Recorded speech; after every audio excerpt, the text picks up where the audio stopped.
Okay, looks like we are live. Hi, everyone. How are you all? I am so excited for this conversation today. It takes me right back to the foundations, the things that I truly believe in, the most important place to start, and that is working toward an understanding of the mind-body connection in chronic pain. And that's what we're going to be talking about today. For those of you who are new, my name is Dr. Anna Redmond. I'm a clinical psychologist. I have a specialty in chronic pain management. I've worked in multiple types of settings, and I'm here now with you in the digital world because I'm trying to get this education out to more women than because they're often not receiving it in standard care alone. If you see me looking to the side, it's because I'm tracking with my notes to bring you as much value as I can in this short amount of time. But why don't we just jump right in? Today we'll be talking about the science behind the mind-body connection in chronic pain, and basically how your pain is as unique and multidimensional as you are. We'll talk about why an all-encompassing approach is basically where the science has been taking us for years. And then we'll talk about the key strategies at play here. Where do we want to focus on the most? But let's start with a discussion of the mind-body connection with chronic pain. What do I mean by that when I say the mind-body connection? I want to start by saying that conventional medicine has a really interesting approach to chronic pain. There's this idea that someone with physical pain should be treated with a medical approach, and someone with emotional pain should be treated with a psychological approach. And I think what I'm talking about here is treating chronic pain as if the mind and body are separate. This idea that we feel pain in our body, so that must mean that pain lives in it. And so we should treat it biomedically as something that's purely physical. It makes sense that that's where our mind goes, but it's actually a little bit different than that because science and research has told us for years that the mind-body connection is real. The mind and body are not separate. They are unquestionably connected. And pain is actually an experience that is created by our brain and impacted by a number of factors that are unique to each of us. Pain is not just a physical phenomenon. Because think about this. If you and I both had x-rays and it showed up that we both have mild arthritis, for example, but I'm reporting severe pain and you report no pain at all, what do you think accounts for those differences? The answer is something that we call the biopsychosocial model. It views pain as living in the overlap of biological, psychological, and social factors. Biological factors are things like genetics, anatomy, and our body. All of this is so important. System dysregulation, sleep, and nutrition. Psychological factors, of course, are things like our emotions, our thought patterns, our coping behaviors. We know that things like stress, mood, and emotions are always changing our pain experience because pain is processed by the limbic system. The limbic system is the emotional center of our brain. So coping behaviors, particularly in avoidance, are also important in this part of the picture. And then social factors. These are things like culture, current and past social interactions with others, work, our context, our environment, pretty much anything else. And a great metaphor to describe how these biopsychosocial factors impact our pain is to think of it like the volume control on your phone. When the volume is low, the nervous system is calm and pain is low. But when the volume is turned up, our pain is higher and the nervous system is more activated. This volume control can be turned up or down by these unique biopsychosocial factors. And again, they are completely unique to the person.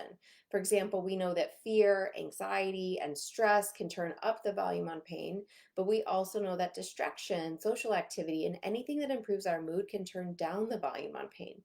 Pain is certainly impacted by factors outside of our control. Think of something like genetics or anatomy, for example, but it's impacted by far more factors that are within our control, and that's the good news here. And so, obviously some people will say to me, so pain, are you saying pain is all in my head? They're telling me pain is all in my head. Leave a comment if someone has made you feel that way. Because many women that I've come in contact with had not heard of a pain psychologist before, which is of course what my training is in. They were so confused about how I would treat something like physical pain. And of course, unfortunately, in today's world, I think there's a lot being done to address this, but there is still some stigma associated with seeing a psychologist because I think in the world of chronic pain, for a lot of people, that can feel like hitting rock bottom because they're often not introduced to a pain psychologist until everything else has failed them. And then they're in this rock bottom place, and now it feels like it's confirming this thing that their doctors are saying that it's all in their head, and that's what everybody thinks. It's so unfortunate.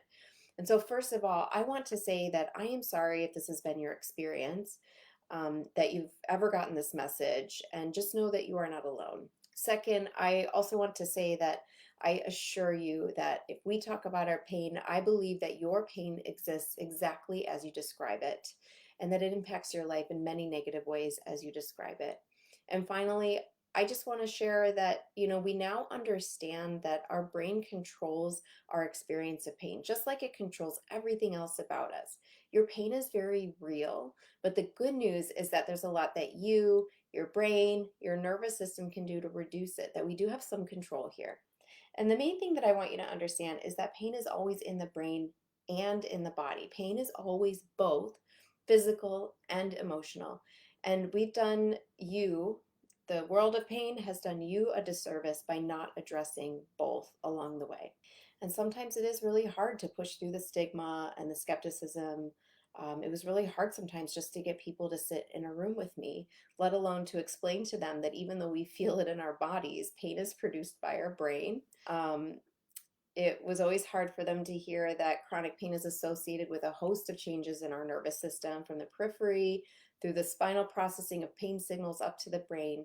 So, is it all in our head? Of course not. But pain is always in the mind, in the brain, in the body, physical, emotional, all at the same time. So, just to give you a tiny bit of background on this, and I'm not going to go into detail, I do that a little bit more in my program just to help you explain the culture. How did we get to where we are today in terms of how we look at and understand pain, and why it is that we feel so unheard in our doctor appointments?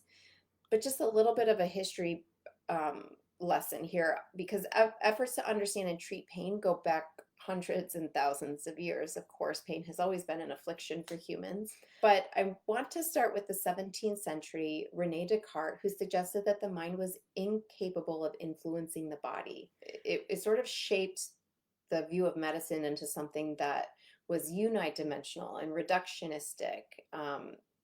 And we now refer to this as a biomedical approach, where that pain is directly associated with the amount of physical or tissue damage that we have, and the mind and the body are separate. This way of understanding pain aided the advancement of science significantly because it did become the biomedical model that so eloquently treats all kinds of acute issues. But we now know that it conceptualized pain in a way that was overly simplistic. And then in the 19th century, von Frey proposed the specificity theory of pain, asserting that physical pathology and pain have a one-to-one relationship, that the bigger the burn, the bigger the pain, the bigger the cut, the bigger the pain. And that this still again captures how people think about pain today. And I've had some women tell me, like, it almost feels like I have to have this huge gaping wound for someone to believe that I have pain. But one of the most groundbreaking theories was Melzack and Wall's theory called gate control in the 60s, proposing that pain signals ascend from a pain location and that they can be modulated. So basically, this is the idea that there's this gate in the brain that can be open or closed based on various factors, that someone's pain experience can be minimized or exacerbated by attending to certain things. This brought attention to the role of different variables in pain. So, what they're talking about here is if I hit my elbow on my desk right now, there are different things that could modulate that pain experience. Now, so if I rub my elbow, right, I'm giving it a different type of feeling, or if I ice it, that's one way to kind of close the gate of pain messages going up to my brain, coming back down to my body. If I hit my elbow and then my kid comes in asking for who knows what and whining and they're fighting, so now I'm frustrated on top of just having hit my elbow, that will probably open the gates for pain and it'll exacerbate it and we'll experience more. So it really opened up this idea that psychosocial variables in pain perception were a real thing, and this idea that pain is a subjective experience influenced by many factors, which could include thoughts, feelings, context, and behavior. So now we move into the 70s, and the biopsychosocial model of health was something that started to be largely talked about. The idea that our health falls in the overlap of biological, psychological, and social factors. This biopsychosocial model is still currently the most widely accepted and useful way to conceptualize our health, as well as understanding and treating chronic pain. Then in the 90s, the neuromatrix model of pain came, and this incorporated a few different theories. So it asserted that that pain was a multidimensional experience, that it was related to an initial pattern of nerve impulses in our brain, or sort of this matrix in our brain, right? And that this matrix was impacted by factors such as sensory experiences and learning. That for all of us in different experiences, certain areas light up in our brain, and this is the matrix, right? But then the neuromatrix model of pain suggests that chronic pain disrupts the system. It can become a chronic stressor. It can push it into an unproductive cycle, that parts of the brain light up that are unhelpful or make the pain experience worse. But also, it gave further proof that pain is not just physical, that it impacts all areas of our brain and our body, right?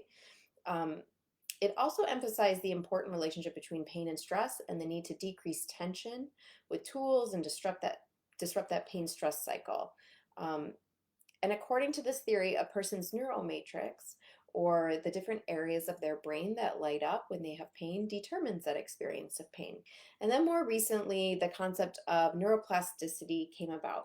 The idea that our nervous system has the ability to change its structure and function and apply this to pain. This idea that changes occur in the brain that can alter someone's sensitization and their modulation of pain, which can also explain an ongoing experience of pain even after an injury has resolved. And if you're interested in learning more about this, I talk about this in several of my past live trainings that are in the guide section, and especially the pain alarm system. The biopsychosocial model is probably the most widely accepted. I think the easiest to understand as a person with pain, and a really useful way to conceptualize, understand, and approach chronic pain. And it's probably the most holistic way we can explain it. To take this a step further, and this is often something I only really talk about in my Breaking Through Pain program, but I'm going to give you a little taste of this here. A group that originated in Australia, the NOI group, Lorimer Moseley, David Butler, they've put out some really amazing books to explain pain, to explain the neuroscience of pain and how it shows up in our bodies. They really wanted to help people learn about and understand their pain. Current thinking and research provides this statement of pain, and this comes from them. We will experience pain when credible evidence of danger related to our body is greater than credible evidence of safety related to our body. So if the brain is receiving credible evidence of threat that is greater than credible evidence of safety, it will produce pain because it thinks it needs to protect us. Equally, we won't have pain when our credible evidence of safety is greater than our credible evidence of danger. This is such a simple and powerful way to think about pain, this idea that there's evidence of danger or safety around us at all times. Danger such as what you believe or what you hear on the news, your x-ray report, or safety like having updated knowledge or the awareness that someone loves you or that you have support. They call the dangers out there DIMS, which stands for danger in me. And then the name they coined for safety in me is SIMS. And that each DIM or SIM has its own unique neurotag or circuitry in the brain. Each can be organized into 7 categories: things you hear, see, smell, taste, and touch; things you do, things you say, things you think and believe, places you go, people in your life, and things happening in your body. And the power of context impacts this so much. So my daughter fell at the park yesterday. She hit her hip really hard. She was screaming. She wouldn't let me look at it. She saw it. She looked at it, and it really freaked her out. It was red, swollen, and bleeding. And this was obviously a dim to her. This was producing a danger message to her brain. And then I reminded her of the powerful self-healing properties of the body, inflammation, and that within time her body would recover. So her dim became a sim. her threat or danger messages, we shifted it. We turned it into a safety message for the brain. She was able to calm down, her pain reduced, and we were able to move on to the next thing. So you can see here how there's a potent intervention for education in that moment, and related to danger and safety. And the more DIMs that are present, the danger, the evidence of danger moves up and chances of pain increases, and vice versa. The more SIMs that are present, evidence of danger goes down and pain decreases. So increasing DIMs in any category can increase pain. And if we mapped out all of your DIMs and all of your SIMs, I'm curious what that ratio would look like. And I'm curious how many DIMs we can turn into SIMs to kind of change the balance there, or how many things we can add to increase your number of SIMs. Now, there are barriers to getting this education, of course, and I'm sure there are some of you who are hearing this for the first time today. I want to lead this section by saying that chronic pain is the leading cause of disability and burden globally. Back pain is number one. Other musculoskeletal disorders and neck pain is not far behind. It's estimated that more than 50 million people in the US suffer from chronic pain, and we are spending a ton of money on it. More than some of the most expensive health issues like heart disease, like cancer. We're throwing medication, surgery, procedure, all sorts of medical approaches at pain, and money and research. And despite all of this, we are seeing the prevalence of chronic pain go up for all age groups. And this is not just because we are getting older. One barrier to people getting better is the lack of education. So, and I've mentioned this before, in an evaluation of pain medicine curriculum in medical schools, it was found that 96% of UK and US medical schools and nearly 80% of medical schools in Europe had no compulsory teaching dedicated to pain medicine. And I have to say, as a psychologist, I know that psychologists aren't being trained in how to treat chronic pain either. And so it's important to just know this, that some of the first line people that we see for our pain may not have had compulsory teaching on this. And so it's important to get critical education out. It's important to me. It's important for patients and professionals, because we have such a high chance of encountering chronic pain in our professional world and even in our personal world. I mean, how many people do you know that has chronic pain? And I talk to my fellow therapists, how many people do you see that have chronic pain? That number is often so high. And it also shows up as one of the top 3 things that is talked about in a primary care appointment. Another main barrier, in my opinion, is the way that we've talked about pain for many years, framing it, trying to address it as purely biomedical, which is simply unsophisticated and outdated. When we frame it that way, we aren't taking into consideration the whole person. Pain is multidimensional, and it's never purely biomedical. As I said before, pain exists in the overlap of biological, psychological, and social factors. The problem in the treatment of chronic pain over the years occurred when only one of these pieces was getting attention, and often still is the only piece getting attention, and that is the biomedical piece, because then we're only addressing 1/3 of the problem, and the treatment is really incomplete if you think about it. The other 2/3 of the biopsychosocial pain picture, the psychosocial factors in chronic pain, can either be ignored or often stigmatized for patients whose pain will not go away. And the pendulum can swing too far in many directions. I've seen approaches that are purely psychological, and again, we're missing part of the picture if we're not considering the other pieces, right? So it's more about taking this holistic approach, a strategy that addresses, targets biological, psychological, and social factors. And I think that the key to eliminating the stigma and the marginalization that so many chronic pain individuals with chronic pain experience is the acknowledgement of the physicians and the first people that see pain in their offices, is just that all pain is created by the brain based on perceived threat, that it's biopsychosocial, it's multidimensional, and it's real regardless of how it started. And that just because we're taking into account the mind and the brain when we talk about pain doesn't make it any less real. It just makes us more effective as providers, right? This is and will continue to be the most important aspect in the treatment of chronic pain moving forward. Okay, now the key strategies, the mechanism of action here is that some coping strategies can decrease the level of threat. It can decrease stress levels. It can help your brain feel safe. How do we tell our brain that it's safe? So I think it's really important here to frame this answer from the perspective of the mind-body connection.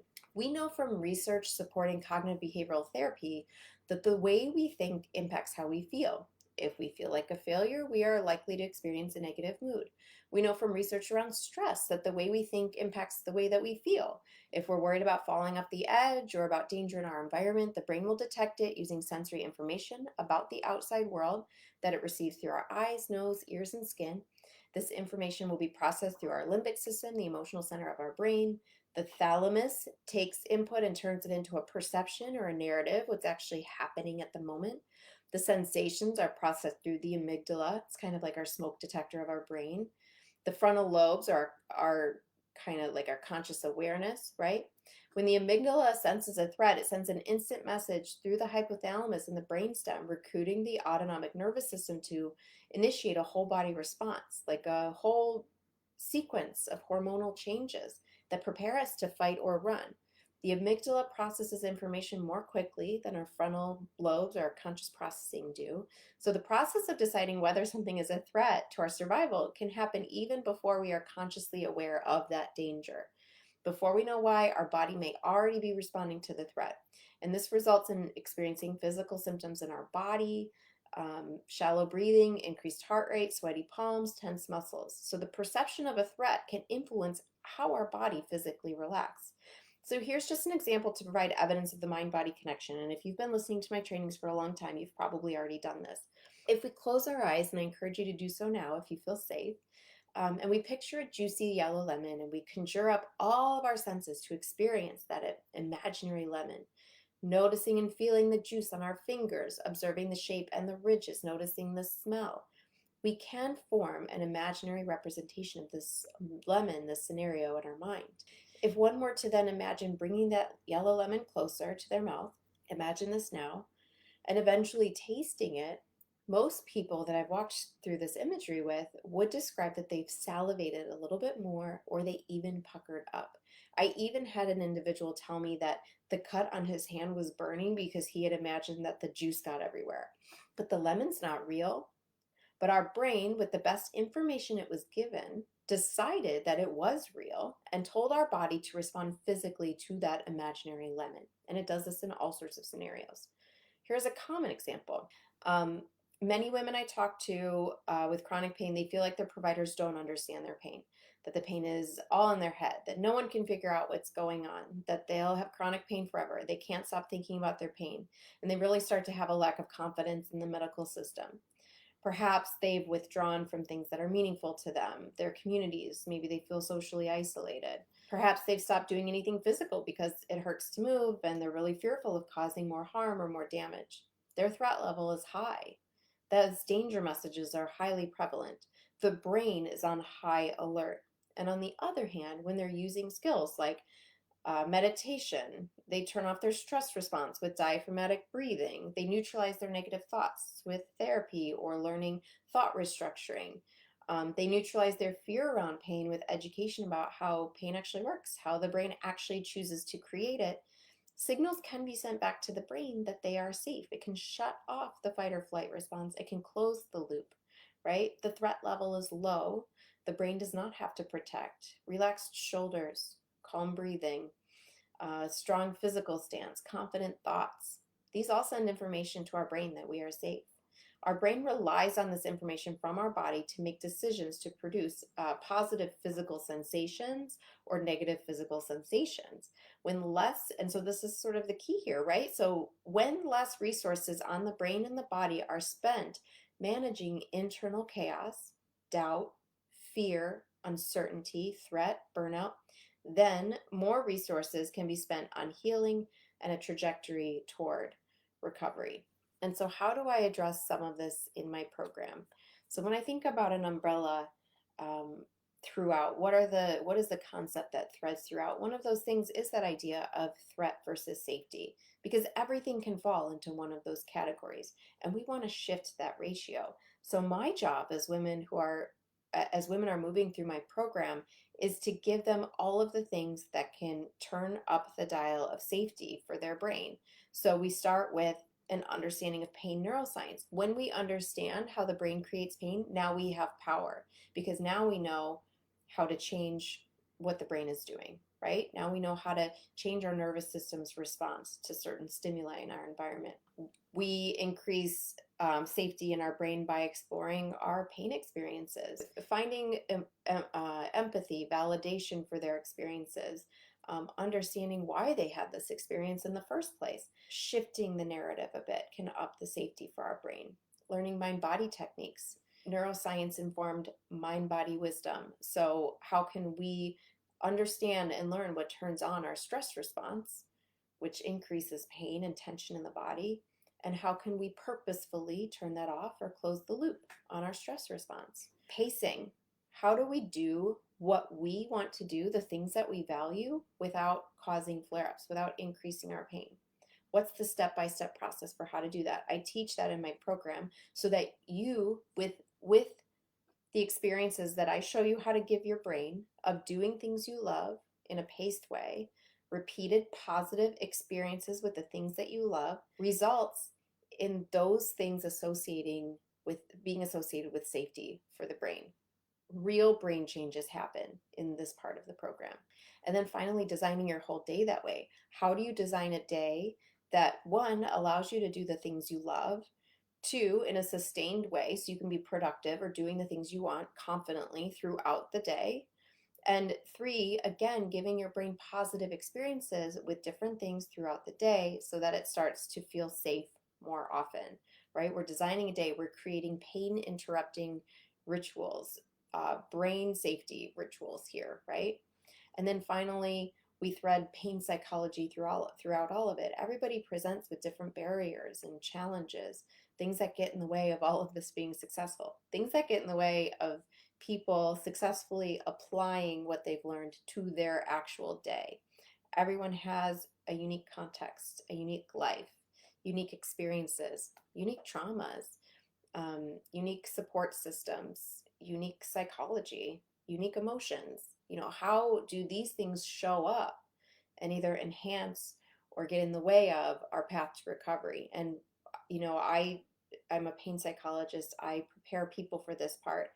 I make sure that they feel resilient throughout, that they connect with what matters to them most, and that we always stay grounded in that, in our values, what's important to us, because any decision that we make that stems from our values is one that can create powerful change.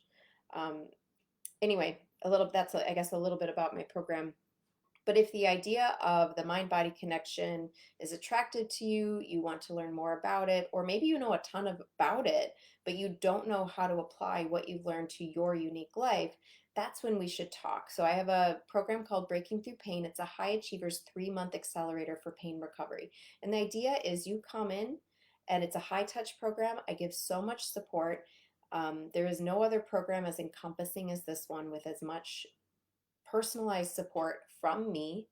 And the idea is that you get a strategy that works in your unique life, and you're able to apply everything you learn in exactly the way that it's going to work best for you. And we make sure of that along the way. If this is something that sounds like what you need, that a strategist is something that you need in order to be successful in just getting through your days without being controlled by your flare-ups, I want to hear from you. My DMs are always open. You can comment me in the comments of this video. I will always see them. And let me know that you want to book a call. Let's get you on the calendar. And the call is no pressure. It's basically an opportunity for me to learn a little bit more about you, about your pain experience, what your goals are, and then to talk to you about how a strategy might get you closer to those goals more quickly. Tell you a little bit more about what I do, and see if it makes sense to work together. Not everyone is appropriate for this program, so it's really an opportunity. If you want to do this kind of program, it's an opportunity to make sure it's a good fit. And then, you know what? I'd be honored to get you started. So if this is something you're interested in, please don't hesitate to reach out. I've got one more training for the summer until I return in the fall. That'll be next week, and I really hope to see all of you there. In the meantime, you can binge the other free trainings I've done this year in the guide section of my group. So wonderful to see all of you, whether you attended live or the replay. Please introduce yourself, tell us what brought you here, and tell us the number one thing you gained from this training today. I'll talk to you all soon. Have a great day.